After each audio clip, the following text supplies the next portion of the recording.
Stanley decided to go to the staff lounge to check on his co-workers. He never functioned well by himself and constantly needed support and guidance from others, so the thought of total solitude was terrifying to him. When Stanley came to a set of 2 open doors, he entered the door on his left.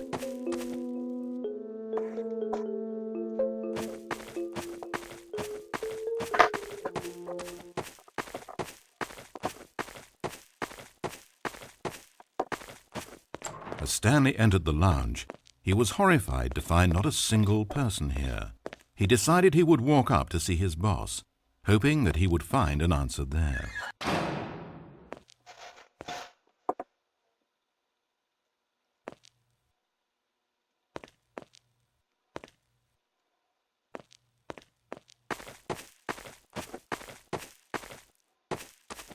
Coming to a staircase, Stanley walked upstairs to his boss's office.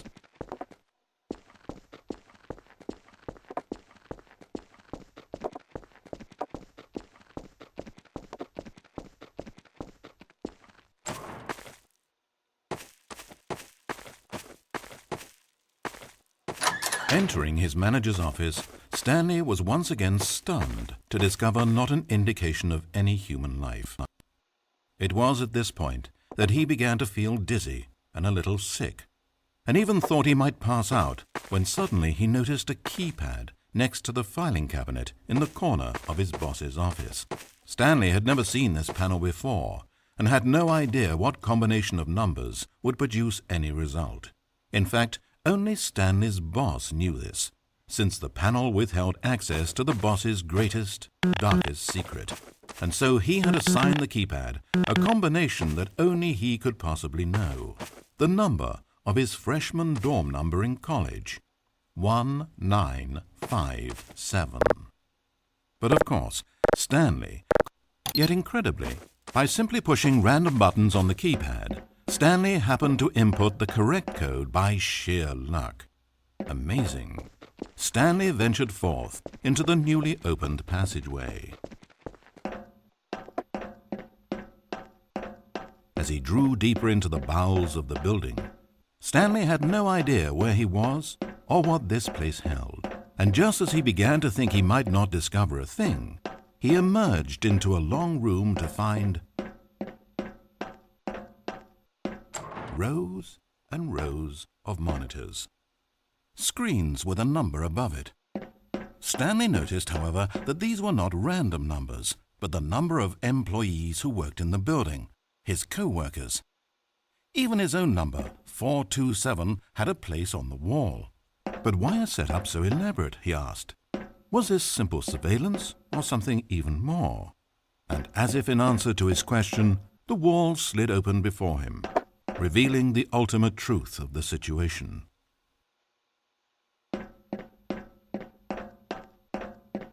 An enormous control panel, Stanley discovered, but not one that controlled simple machinery. Buttons were labeled with emotions: happy, sad. Levers and knobs controlled actions: walking, eating, doing work, or watching TV. Every input on this device monitored not the functions of a machine, but of a human being. And the reality began to sink in. Stanley, like so many other people, reduced to images on a monitor, had been under someone's control, always at the mercy of this machine. Could this have been the only reason employee number 427 was content with his boring job? That a machine had altered his emotions to accept it blindly?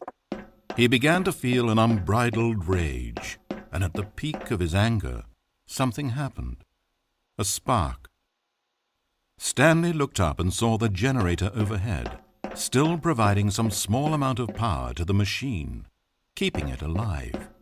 And knowing that this generator was all that kept the controls running, Stanley moved to the ladder in the back of the room and began to climb towards the rafters.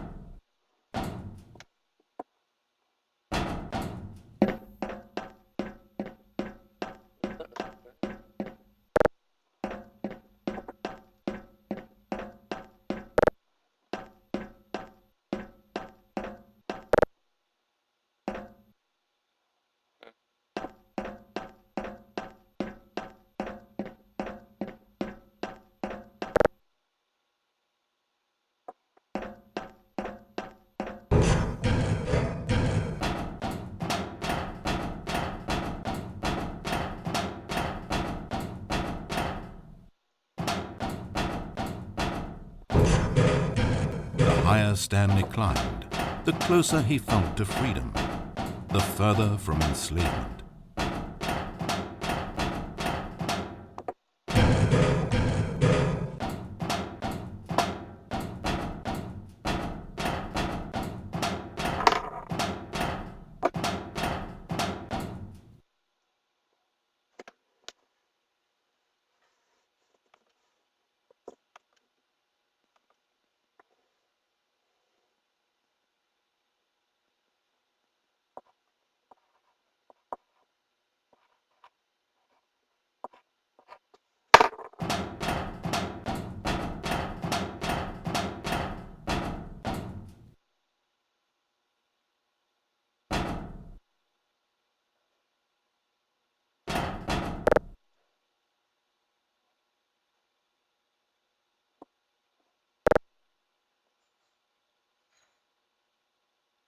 Oh, Stanley, you didn't just activate the controls, did you?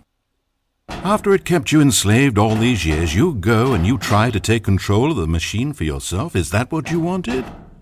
Control? Stanley. Stanley. I applaud your effort, I really do. But you need to understand, there's only so much that machine can do.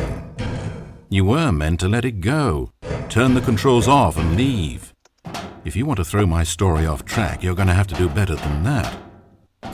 I'm afraid you don't have nearly the power you think you have. For example, and I believe you'll find this pertinent, Stanley suddenly realized that he had just initiated the network's emergency detonation system.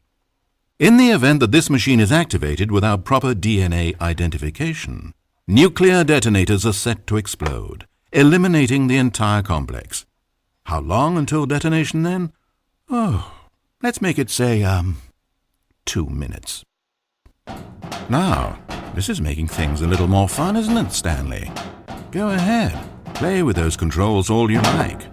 The real controls are where I'm sitting. Did you really ever believe you held any power?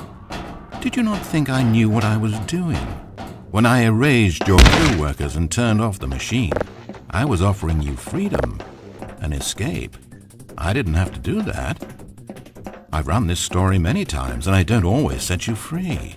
Sometimes you just sit there, day after day after day, doing your job forever, and then dying alone. But when I actually give you the freedom to control your own actions, it's not enough. I let you go, and you trapped yourself just the same. You just weren't made to handle this sort of responsibility, I'm afraid. But you know what you were made for? Pushing buttons. You get it now? Oh, I'm enjoying this. Tell you what, I'll throw some extra time on the clock just because I'm having so much fun. There we go. You see, I want to watch you for every long second you try to puzzle this out. After all, it should make sense, right? The timer, the nuclear detonation, the mysterious facility, it's all here. This is a video game. Except for one thing there, hero. You've got no weapon, no vehicle. You don't even know where you're going. When you saw that timer, you just instinctively started trying to find an exit, didn't you? In fact, I bet you're still looking for a way out. I bet you're clicking on everything in this room, trying to open doors or vents or something and solve the puzzle, as though this game has a solution, as though it can be won. That timer is not a catalyst to keep things moving along. It's just seconds ticking away to your death. This is not a challenge. It's a tragedy. It's the moment when the hero realizes that despite his best efforts, he is powerless to his environment. And then he lets go. He surrenders. And he dies.